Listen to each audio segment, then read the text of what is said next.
नमस्कार मंडळी, श्री स्वामी समर्थ.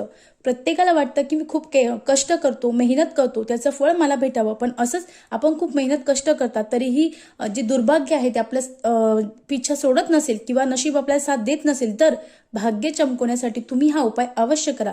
तुम्हाला याचा निश्चित फरक पडेल. उपाय कधी करायचा आपण ते बघू. बघा मंडळी, हा उपाय आपल्याला शनिवारपासून सुरू करायचा आहे आणि तो आपल्याला कंटिन्यू 21 दिवस करायचा आहे. त्यात चुकून आपल्याला खंड पाडायचा नाही. आपल्याला जे उडदाची डाळ आहे ती की काळी उडीद ते आपल्याला घ्यायचे आहे. ते 7 घ्यायचे आहे. त्यानंतर आपल्याला त्यात थोडंसं दही टाकायचं आहे आणि त्यानंतर थोडंसं कुंकू टाकून आपल्या आजूबाजूला कुठेतरी पिंपळाचं झाड असणार आहे. त्या पिंपळाच्या झाडाच्या मुळाजवळ आपल्याला ते ठेवायचं आहे आणि घरी आल्यावर हातपाय धुवून आपल्याला घरात यायचं आहे. तिथं ते ठेवताना आपली जी ही इच्छा आहे ती इच्छा बोलायची आहे. याने तुम्ही जर हे 21 दिवस केलं तर तुमची कोणतीही इच्छा असू द्या ती लवकरात लवकर पूर्ण होईल. अतिशय साधा पण अतिशय प्रभावी उपाय आहे. निश्चित करावा, निश्चित फरक पडेल. श्री स्वामी समर्थ.